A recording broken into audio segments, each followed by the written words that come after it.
I would say my biggest advice for anyone getting into this realm is don't let great be the enemy of good. Just do it. Because I speak to a lot of people they want to do this, they're interested, but everything has to be this perfect, beautiful bundle. And that is not real life. And the reality of life is you could construct the most perfect, beautiful bundle, but something is going to shift. Hi, guys, and welcome to the House Call Vet Cafe podcast. I'm Dr. Eve Harrison. I'm a full-time integrative concierge house call veterinarian in Los Angeles, and I help other vets to build their unique mobile practices on their terms. This podcast is for and by house call and mobile veterinarians, so it is meant to give our community a platform to connect, to share our stories, to lift each other up, and to support each other. Most of us work solo as lone wolves, right?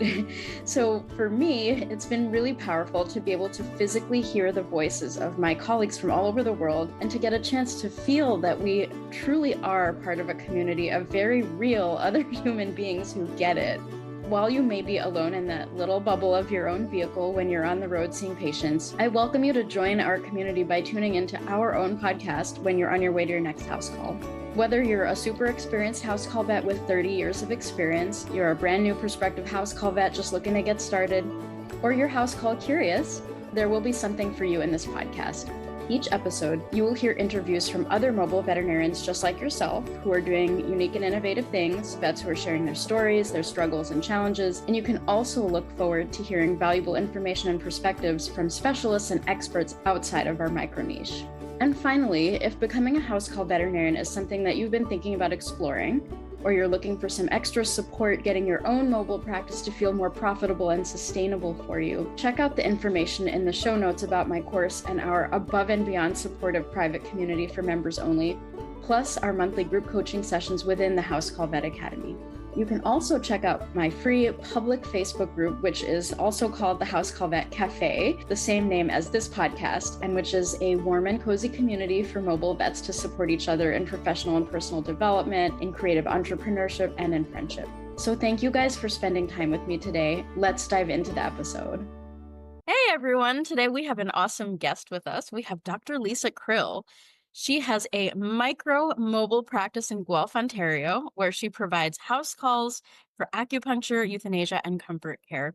Her primary focuses are pain relief and comfort while providing a cozy, supportive experience for pet owners and pets alike. She also works as an emergency vet and in a referral rehabilitation practice. Her mobile practice has allowed her to feel so many sparks of joy and connection and complete a workday without her shoulders being around her ears. I absolutely love how you say that. I love having you in the House Call Vet Academy as well. Mm-hmm. And it's been beautiful to watch your practice. I stalk you relentlessly. So just to put that out there, um, you're wonderful. I'm so happy to have you on the show. So I'd like to start out the question with my usual question. Are there any snacks that you like to eat in the car on your way to house calls in your micro mobile practice? Yeah, so I am a smoothie girl. I love Okay. bringing a smoothie with me. It lets me actually have something with nutrition, but that's also delicious because I'm not going to lie, I would love to eat more vegetables in my life, but it's not going to happen. It's the fruits. It's not going to happen. Yeah. It's usually like something with raspberries and almond butter, so it's like a little combo. Ooh, I love almond butter. And I'm right there with you. I was going to ask like what you put in there and you answered it already. So that's delightful. Do you have a smoothie like every day or is it just like when you can? I kind of go through phases. I would say I'll have smoothies like solid, solid, solid. And then I'll just go through a phase where I'm like, I think I need a carb. And what is your choice of carbs? Oh, I make muffins and scones sometimes. And I love that. Anything baked, I want it. Okay, so you're like a baking goddess. Got it. Okay. There's some people who are like, some people are really into cooking, some people who are into baking. It's like a real dichotomy of humans. So, I'm the baker. That's the split in our household. I'm in charge of all of the baking and I don't touch the cooking. And he is very much allowed not to do any baking. that's awesome. My husband is the cooker, the dish doer, and all the things of the kitchen. I just like make myself beverages. Very lucky that way. But anyway, it's good to know what we're dealing with here. It's great. So, food things aside, can you tell me a little bit about how you got started with your house call practice and what that journey has been like? Yeah, absolutely. So I always knew I wanted to do something with pain relief, but I didn't really have house call on my mind. And still, I started to practice a little bit, work a little bit. So initially, I started doing fully ER, which in some ways I loved. And in other ways, I was like, oh my gosh, this is awful. Yeah. Especially just being an empathetic person, not being able to support people all the way through their journey and just contorting yourself into knots to make the whole thing work. So after doing that for a couple of years, I knew I couldn't do it long term, and I started to think, how do I do something sustainable that I'll enjoy? And house call kind of called to me just because of the low overhead. It seemed achievable, it seemed sustainable, and it seemed light and able to sort of move quickly as I sort of added on, figured out things, changed things. But I'm a little bit of a cautious person. So I took a GP job working in feline medicine where I said, listen, I want to do this, but I want to do house calls out of here. I want to do in home euthanasias. I want to do palliative care. And they were very cool about that. They said, go for it, essentially, which was great. But there were no protocols. There was nobody doing anything for years there. So I sort of got to go back to the drawing board in a really low stress way, in a sense, being that it was somebody else's dime, somebody else's equipment, and figure out, like, even what do I bring for an in home euthanasia? What do I bring for a palliative care house call? And I kind of wanted to see if I liked it. And I just immediately loved it. I loved being so close to people. The animals are totally different in the house call environment, as you know. Yeah. I love seeing just people's personalities, the way they decorate their house. It's a totally different experience. So it just really clicked for me. Like, I remember one day saying to my tech, like, man, I could do this all day. I could. I just love it. And during that time, I was also working on my acupuncture certification. So I got acu certified. And then from there, I've just been slowly easing out of my emergency work. I'm doing a little bit of canine rehabilitation right now as well, which is great as I work on that certificate because one can never have enough certificates. um, and Exactly. just building the practice as we go. That's beautiful. I love that. I think that's fairly unique, actually, that you were able to start doing house calls through another GP practice. Mhm. That's neat. That's really, really cool. And I love that you were able to get the flavor of it and know that you really enjoyed it. Are you still linked with that general practice? Or are you on your own at this point? I'm on my own. I do house calls. They often refer to me, but I'm not affiliated with the practice anymore. So the house calls are all me, all Solace. Solace Vet Care is me. And I love that because everything can be my personal flavor and my personal decision. And then I can help support everyone in a way that really makes sense to me. That's 100% what it's all about. I love Mhm. that too. That's my favorite thing about being house call. I love that you also talk about being like micro mini. Like that's to me, Yeah. that's the heart of it. That's like this is like a tiny little unit and it's like not out of control. Like you mentioned, the overhead is minimal and it's all you. Like you have a practice that's you and that's it. And it's Mhm. wonderful. And I love your practice. It's just awesome.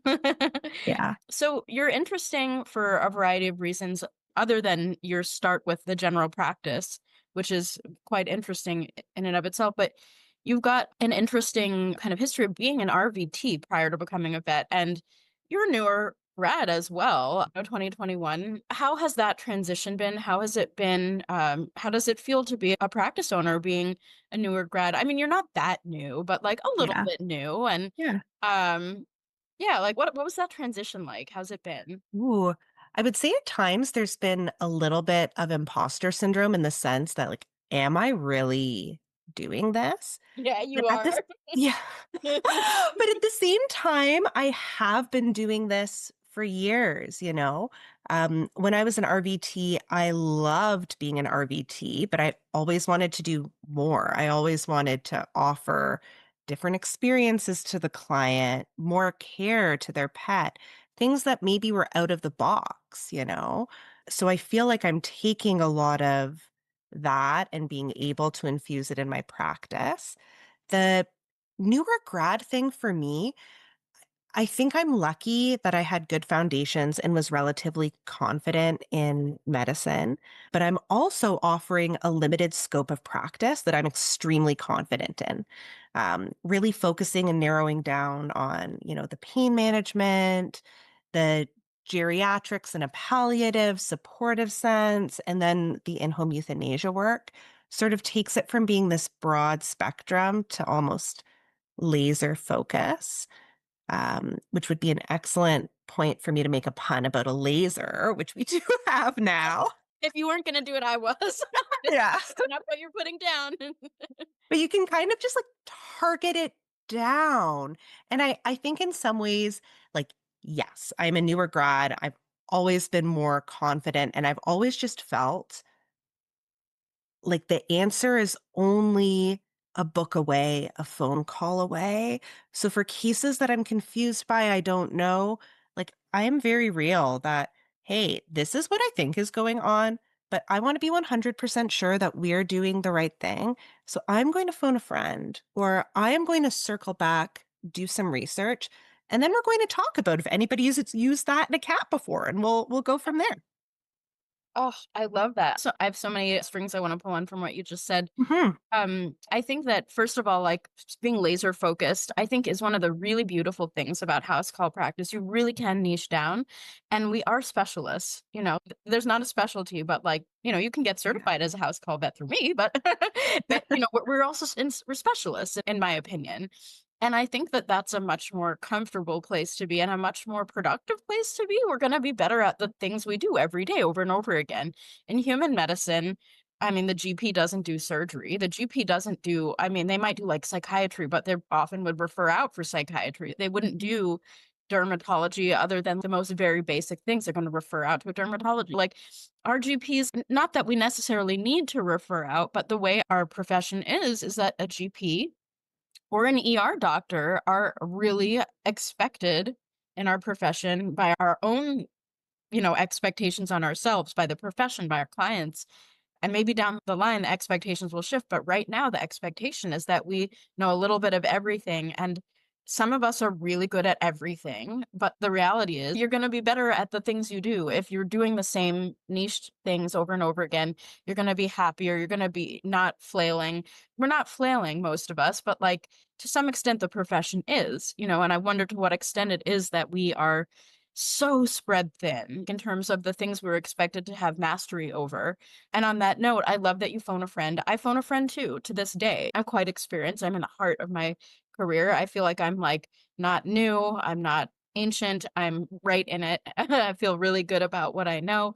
But I phone a friend all the time. I'll do it right in front of the client. I'll be like, I've never heard of that, especially when we're in holistics. Mhm. Like holistic work, there's so many kind of cutting edge aspects of pain relief that are emerging on the scene and we may not know about it. Our clients may have read something on Instagram from someone Yeah. and we're like, well, shit, I really don't know. So you're valid for bringing that to me and I'm going to meet you there. So I love that you do that.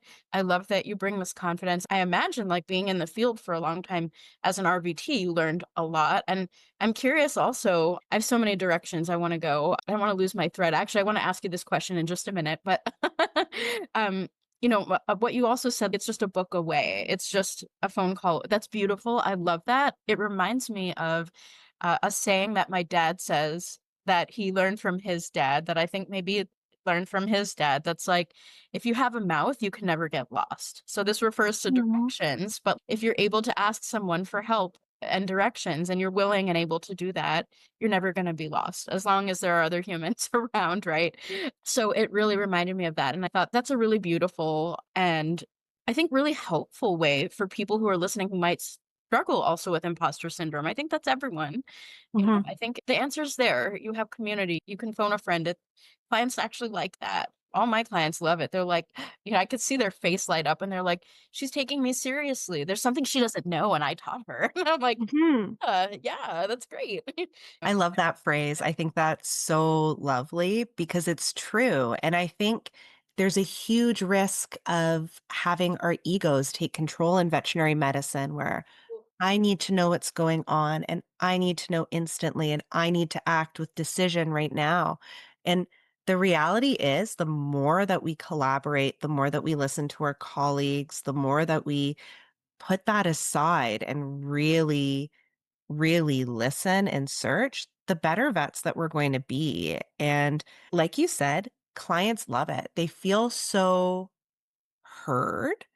I have never had anyone react negatively. Yeah. So I think it's a beautiful thing to sort of keep in mind. Yeah, absolutely. I think that having people be heard and seen is something that is sorely missing, I think, from the culture of our profession. I mean, Yeah. there are individuals who know this is what is necessary. Like, there's so many amazing house call vets and like end of life doctors and practitioners and things like that who know, like, you have a gut feeling. They need to be seen and heard. And that is just as important as every other component of what I'm offering. Mhm. The profession doesn't teach it. You have to know that from within, but I think it is teachable at the same time. So I'm so glad we're talking about this because I feel very strongly that that is such an Mhm. important aspect of what we can provide as house call vets in many practices. We have the capacity, we have the intimate container, we have the one-to-one connection. We don't have the time pressure that Yeah.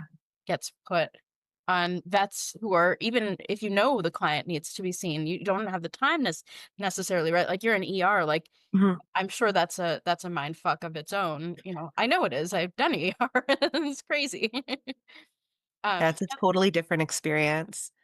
Whereas totally. I feel like when I am in people's homes and I'm with their pets and I'm there for these long periods of time, I'm getting all this information from them that we didn't have before. And they're bringing up questions that I know they've been afraid to speak to another vet. Like, will my dog run again? And I'm like, oh my God, you've been to the specialist, you've been discharged. We're like months into maintenance care. Like, what an important question that's like been in your heart that you haven't been able to voice, and it has so much like vulnerability and fear and like, yeah, let's talk and let's work through it and let's figure things out. Or the number of people who I speak with and after a few sessions I start to get out that they've stopped sleeping because their dog doesn't sleep well and they're sleeping on the floor with their pets, and it's just this huge struggle for them, but they've accepted it as normal. And I'm like, "Oh my God, let me help you. Like, let's no, like, it's not good for you. It's not good for them." And I feel like we end up in this space where we're almost caring for everyone, um, Yeah. which is like this huge value to this house call experience. Like, I really can't say enough. Like, it's a little bit difficult to pin down. Like, I can't make a flyer that says like, "I'm gonna take care of you," but genuinely, the support that I think people are getting is like a huge part of what we're offering. I couldn't agree more. I mean, it's such an interesting subject because, like, you have people who are like, well, I'm not your therapist and I don't want to hear Fluffy's entire life story. And it's like, well, when you have the time and you yourself, as you said beautifully for your bio, your shoulders aren't up around your ears all the time. The natural state of human beings is to want to connect, is to want to be there for each other. We're doctors, like, we're veterinarians, we care. We're very caring, empathetic people. And I think when the suppression of that from the systems we work in is lifted, it is actually, we do wanna hear their life story. We Mhm. do. That's what it's all about. We love animals. We love people. Why is my computer dinging and ringing? Whatever. But I think it's very normal and natural for people to be like, "You're a lover of animals. I'm gonna tell you what's been going on." We are not the scope of care, of course, like, we are not therapists. We are not, but we're humans, and humans Yeah. connect. There's some degree of empathy that I think the words wanting to come out of my mouth are that we almost owe it to our clients to be there for them as humans as well. Like, I think this like white coat compartmentalization is not actually Yeah. good for anyone. It's not good for us, even though sometimes we think maybe it is. We think we lump that into boundaries, but I think boundaries are a different thing, rather than just like allowing a natural human connection in a high intensity, high emotional circumstance to exist, to be in its natural state, right? I mean, there are boundaries around that where it's like, okay, I've been here for an hour, I really gotta go, or I've been here for 3 hours, I really gotta go. But I think that the heart of this, like allowing the connection to happen, allowing us to feel that we are not just robots, animal fixers. It's like, no, this is a holistic situation. Our clients are our clients. We are tasked with their well-being on a certain plane, right? Not fixing, but we are tasked with caring for them as well. And so I just love how you've framed this, and I love how you think about it. And I think that's really, really special and important. And I think that's the house call paradigm. It's like Mhm. we're not just these doctor robots every 15, 30 minutes.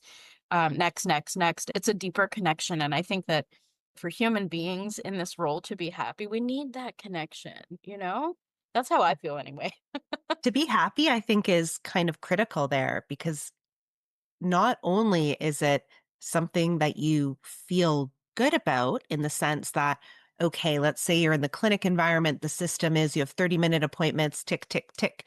You really don't have time for connection. You don't have time to breathe. Whereas in this alternate house call space, not only do you get this wonderful connection, you feel good at the end of the day. Like, it's very bizarre how, like, I can look at my day and sometimes I'm like, "Man, I'm so tired. I do not wanna go. I do not wanna drive over here. I'm just so tired."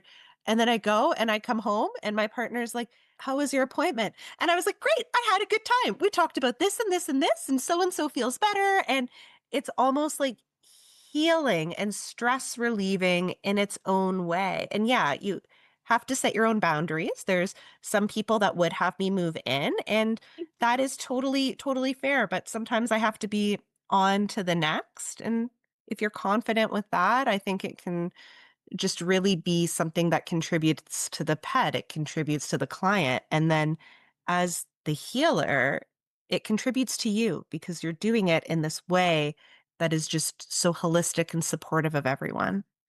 Oh, so beautiful. I feel like I could have said the same thing. Like, there are times where I'm like, oh, I have to go out and see a house call, but it's more inertia than anything. It's like I was in the middle Yeah. of doing that. Now I have to go do this. But like when I go, like even the minute I get in the car and I turn on my music, I'm like, my happy place. And then I get to my client and I'm like, yes, I would rather hang out with them than some of my actual quote unquote friends. Or you know what I mean? Yeah. I've like hand selected my clients so well that I'm like, why wouldn't I want to spend time with them? They're like really good friends to me now, and I love caring for this animal and it gives back. It's such a two-way Yeah. street. And I love how you said that. I feel exactly the same.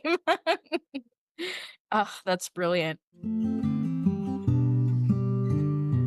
Hey everyone, this is Dr. Eve Harrison here. For my fellow house call veterinarians who feel the daily weight of solo practice, and for those dreaming of mobile practice but unsure where to begin, this one's for you. I'm super excited to announce that registration is now open for our fifth annual House Call and Mobile Vet Virtual Conference, February 7th and 8th, 2026. So mark your calendars because whether you're struggling with pricing, boundaries, work life balance in your current mobile practice, or you're looking for a clear roadmap to start your house call journey, we've got you covered. This isn't just another CE event. It's certainly not another corporate CE event. This is the only event of its kind taught for house call vets by house call vets that covers exactly what is relevant to you. We're diving deep into the real challenges of mobile practice, from managing red flag clients to firing clients who aren't a good match, to knowing what to do when business is slow, to marketing, to starting a house call practice, to all sorts of integrative and holistic gems, standard Western house call medicine pearls, to working through grief and challenges during IHE, to tackling imposter syndrome. We've got you covered in all of these ways. You'll leave with actionable strategies to increase your income, protect your time, and build a practice that truly works for you. Here's what two of our attendees had to say. Thank you, Eve, for an amazing conference. I love how you spoke from your heart and how you and the speakers were so encouraging. I've been thinking for a while about going mobile solo, and you made me feel empowered, knowledgeable, and not alone in designing the work lifestyle I want.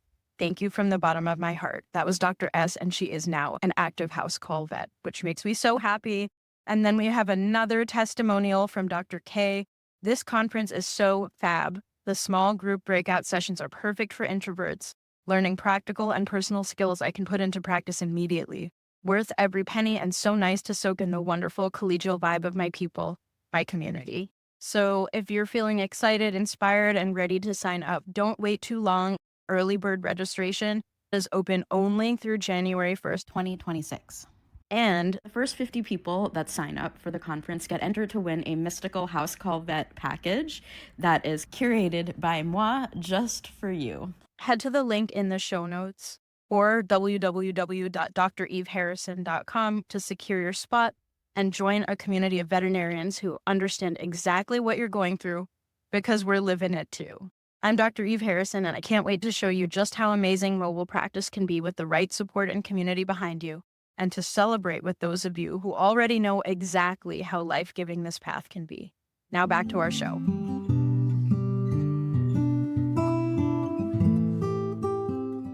Can you tell me a little bit about some of your favorite pain relief tools? Like you mentioned some sub-Q ketamine that you're doing and environmental Mhm. change and multimodal tools. Like I would love to hear what's your favorite pain management technique and what are you really into these days?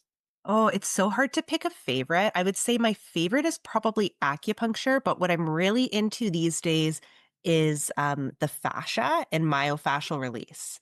So, like, you're an acupuncturist, you know, acupuncture for pain is amazing. It is so helpful for things like back pain. Like, we're getting relief in like one session. It's wild to see the change in just the animal, how they move.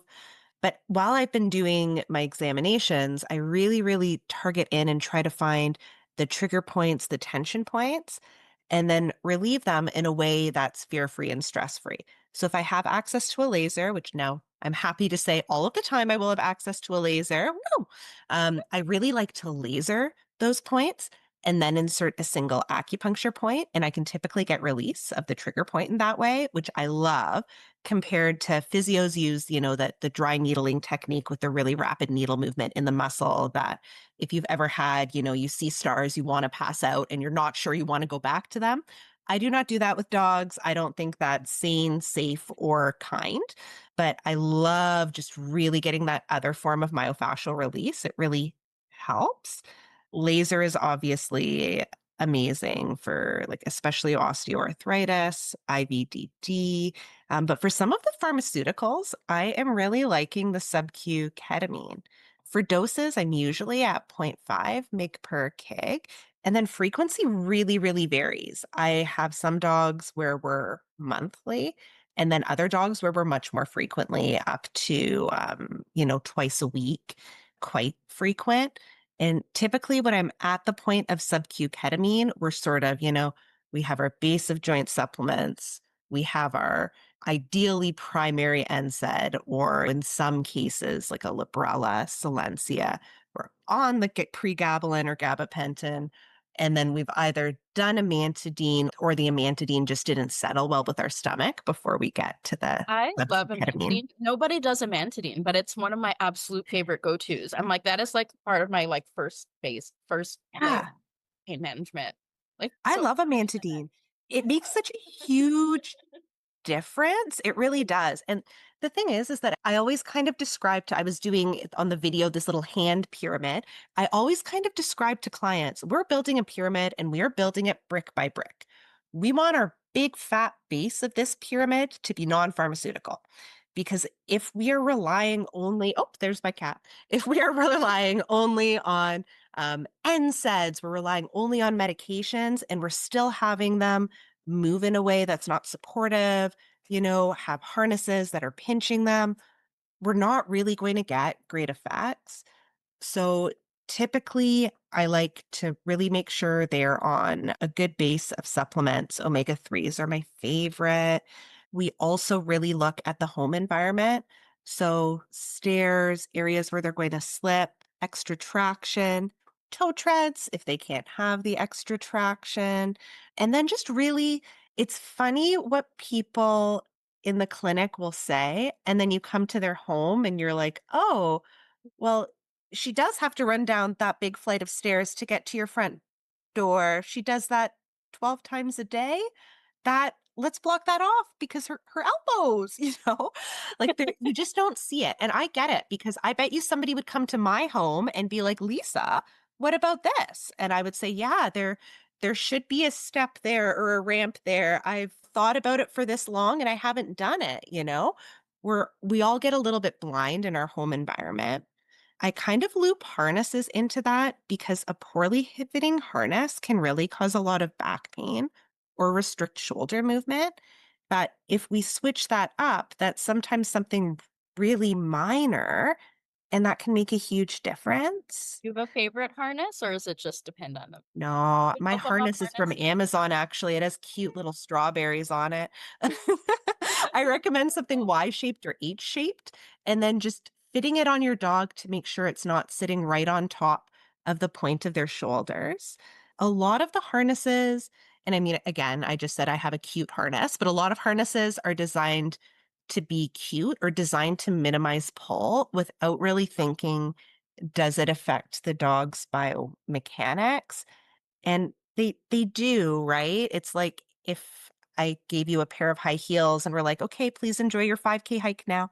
Like it could be limiting, right? So I usually just recommend an H or Y-shaped harness for that. And then for paws, I'm very big on senior podicures and paw care.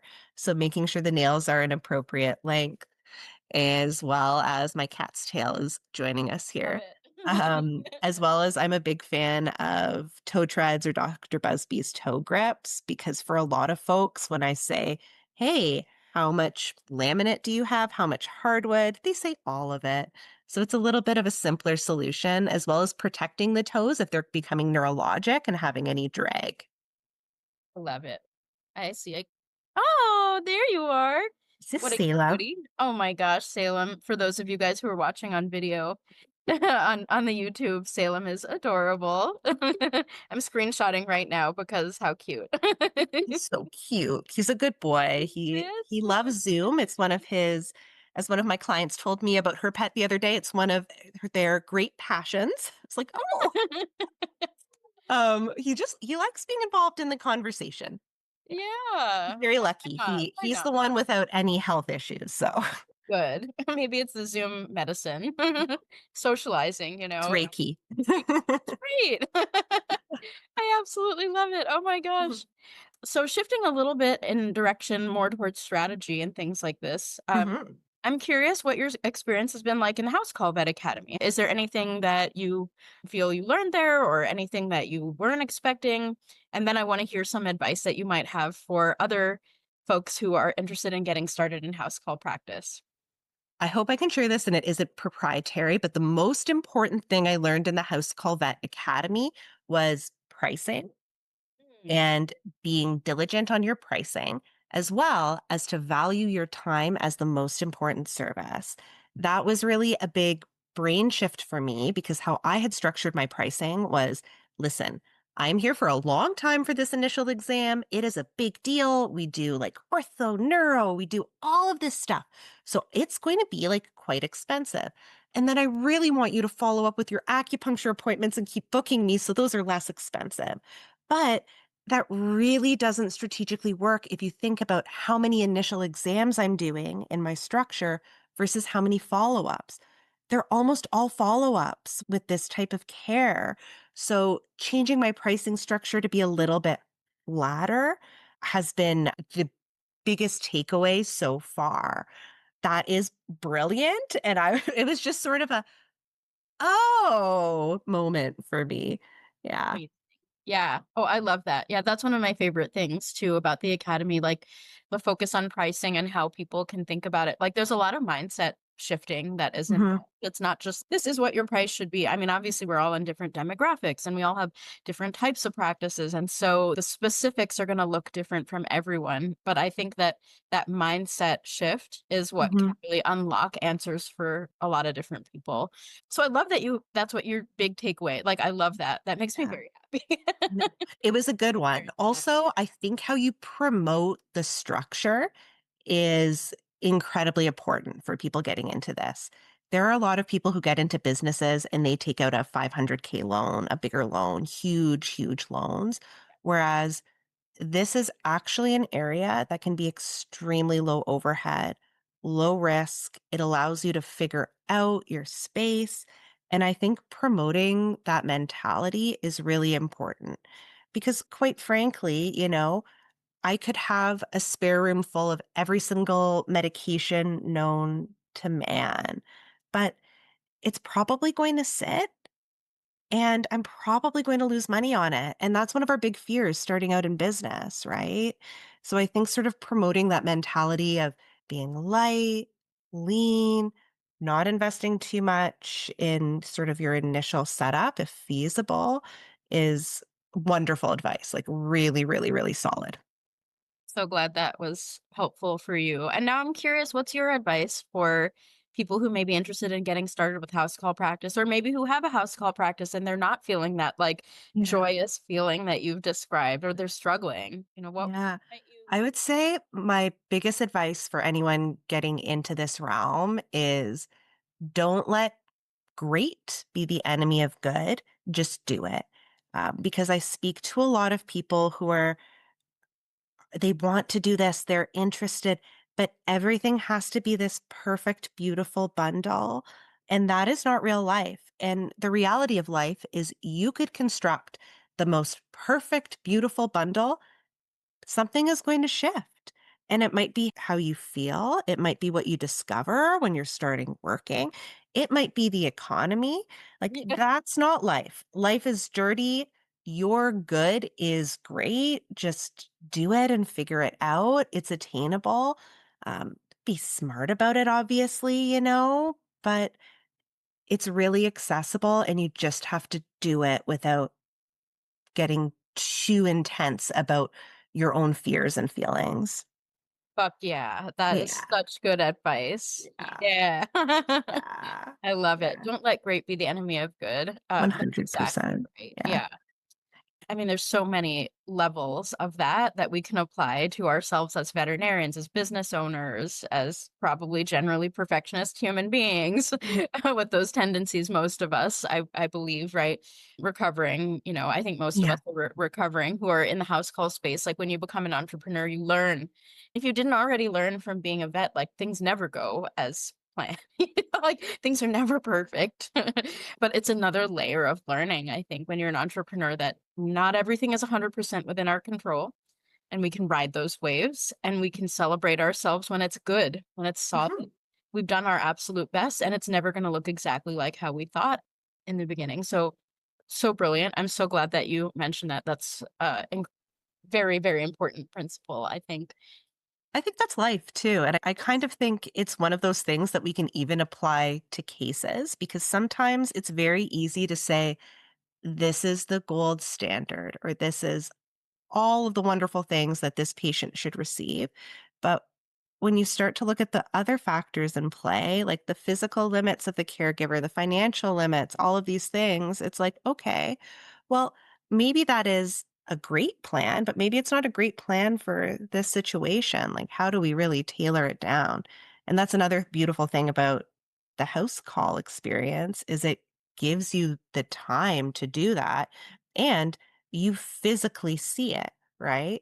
If I am asking somebody to do something that is time expensive in the sense that they're really having to spend tons of time doing it, and I go to their house and there's like a toddler here and another cat here I get a little bit more that I'm like, okay, maybe you're not going to do those senior exercises and we should work harder today on on this. Like that's life. It sort of applies to everything. Oh, I'm loving this conversation so much. This is reminding me, what of something that happened when I was working relief, and I had a client that came in that I knew from through someone else, and I was so excited to like really give them a lot of value. They had an animal that was like struggling, old, and they had nothing. They really knew minimal stuff, and I was like, "Oh my god, there's so much that we can do. I'm so excited to be the person that provides you with this incredible amount of information." And I'm also very into pain management, so I listed Mhm. like this thing and this thing. We could do this, we could do this, we could do this, we could do this, we could do this. I like went on, and I was like so excited in my head. And like I saw her face drop. And at the end, she was like, I can't remember if she complained to me or she complained about me that I was just trying to sell her all this stuff. And I was like, oh my God, that was so the exact opposite of what was in my heart. And Mhm. I I learned a lot that day that you're not gonna throw every single thing. And I mean, that's a tendency I have. Who knows? Maybe there's some neurodivergence there that's sort of like, I mean, a lot of us have in veterinary medicine and in the house call space, I think do a little bit better in our own paradigms.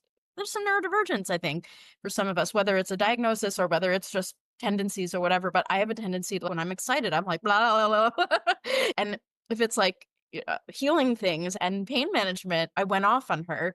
I didn't realize, I had no idea that I was like, this is I was aiming for some version of perfection. I was like, "And don't forget that. Oh, that's another thing that you can tell her that could really help." I just like Yep. on and on and on, and she was very upset that ultimately. So at Mhm. times, like even in striving for perfection, not only does it like inhibit us, it can actually like damage the whole system on some Yeah. capacity. Yeah. You know what I mean? Yeah, because it's about figuring out what's realistic. And I have to say, I have also been guilty of the 10-point email before, where it's like, okay, so step one, step two, here are all of our options. Where, again, I'm so excited. I want you to know all of these wonderful things we can do. And this poor person is deeply overwhelmed. But when you have that time, it's so nice to really just chat about people and say, like, sometimes I say, hey, listen, I'm going to tell you what I'd like to do. And then you're going to tell me what's realistic and what's practical. And we're going to start somewhere and we can add things on as we go. Sometimes we just start with like walks. He's never been on walks before. Like, okay, well, maybe to get his joints moving, could we see if he'd do that for us? Like sometimes it's really, really simple, like walks and omega 3s. And then other times people are like, yep, I'm an RVT. I work in anesthesia. Let's go. And it's just about meeting people where they are. And it is hard because you really have to take yourself out of your space Oh yeah. and then put yourself in their space. Beautiful, beautiful. Mhm. And I mean, another phrase that I think sometimes is applicable on many levels of veterinary medicine, less is more, right? Like not just with this scared animal, less restraint can be. Mhm. I practice that very diligently in the home. Less is a lot more. I do Mhm. let the animal be held and comforted by the client as much as possible. But less is more sometimes in terms of treatment plan. Like not only is it, potentially a neurodivergent quality to be very, very excited and like pebble or give all that information all at once, like brain dump out of love and concern and desire to share. But there's another motivation for that kind of thing in the veterinary field, which is perfectionism, which is a type A. I have to get it perfect. I have to give, looping back to the perfection Mm. twist that we can experience. And that if I'm not giving this, I'm not giving the gold standard. I am not good enough. I am imposter syndrome, imposter syndrome, imposter syndrome. And I'm proving to myself and to the client that I know a lot of things. So that's another way that this can show up for veterinarians. And more and more over the years, as the years have gone by, less is more, less is more, less is more. Give them less in the initial consult, do less in the initial consult, let the vibes settle, give them a couple little magical things that they can do. They feel that they're making progress and they're not overwhelmed. So I love that you mentioned the 10-point email. Oh, oh, so many. I have elements of that I've trimmed down over the years, but so many people want to give discharge information after every house call, and it's this long, and no one's reading it. No one cares. No one cares. So it's like we can do less, so much less. So I love what you said about that. 100%. And It's really interesting because I feel like we were trained, at least I was trained at veterinary school in so much the opposite way of here is the gold standard, here is what is right for this type of case, really, really focusing on like an abstract concept as opposed to really, really meeting people where they are. And then I think it leads to some type of guilt where, you know, oh no, we're not getting back surgery. I'm like a bad, it's not a well managed case or this and that. Well, not everybody has like $15,020. Maybe it's a very real limitation, a very real parameter. And that exists in so many different ways. And I think we carry a lot of guilt and a lot of ego about trying to push that forward, where the real life solution is just you do what you can do. And what you can do depends very much on that client and it depends very much on that pet. And everything is going to go better when you meet people where they are. 100%. I feel like we could have this conversation continue for another 8 hours. Like, I have very strong observations, opinions, or passions about the Mhm. subject of ego and doctoring, and how occasionally you have someone who's just straight up arrogant, but more often than not, like, the ego coming through so strongly is the desire to overcompensate for insecurity, right? And so many of us are insecure, and it comes out as ego. I mean, that's what it is. It's the ego fighting for its life to be like, "I am good enough, damn it." And Mhm. so it's this overcompensation that comes out as arrogance when it's like the polar opposite. It's so interesting because I think that the way to address that systemically is to give people more confidence as veterinarians and to know that more confidence, right? Not less. Not to tell people like you're an egotistical dick. In the human medical field, there's some degree of that. It just somehow it I don't know. I mean, there's both. There's both elements of it. But sometimes ego that's sort of stuck in rigid paradigms that's like, I'm not good. I'm a bad vet if I don't follow or doctor if I don't follow this code of principles. But what's also interesting is I recently worked on another veterinarian's dog doing acupuncture. And this veterinarian is sweet, kind, like wonderful human, a lot of imposter syndrome. We had worked together a while back and she remembered me. She was like, I remembered how sweet you were with the animals and I want you to work on my dog. And I was like, this is the most like flattering thing that I've ever Mhm. heard in my life. And the whole time she was like, well, I did this, but like really feeling guilty about not doing things. And like in the presence of another veterinarian, she didn't do what she was supposed to do. And she was bracing herself for judgment from me. And I'm like, listen, you did a beautiful job. I'm not that person who's gonna be like, "Well, why," you know? But I could feel her fear of just being seen by another vet as not having done the right thing or the rigid gold standard thing, and I'm like, "You did perfect. Like, Mhm. you know this animal better than anybody else. You're a vet, and you're more qualified to know what this animal needs more than anyone else. So if someone has said some shit to you, fuck them because Yeah. you are the authority here and I'm going to support you in any decision that you have or will make. But it was just so uncanny. It's been so long since I worked on another veterinarian's animal and to see what even another colleague is bringing to me as their fears, you know? Mhm. So it was just really an eye opener of where we are as a profession. That's really true, and it's really sad because Salem's knocked something over now. Thank you for your assistance, buddy. But I do think that as a profession, we're in this really tenuous place. We've been raised by vet schools to honestly come out with very little confidence, I feel, unfortunately, as well as some trauma in terms of, not only burnout, but anxiety. And then we're facing pressures from corporations and pressures from ourselves. And I honestly feel like a lot of people, you know, aren't happy.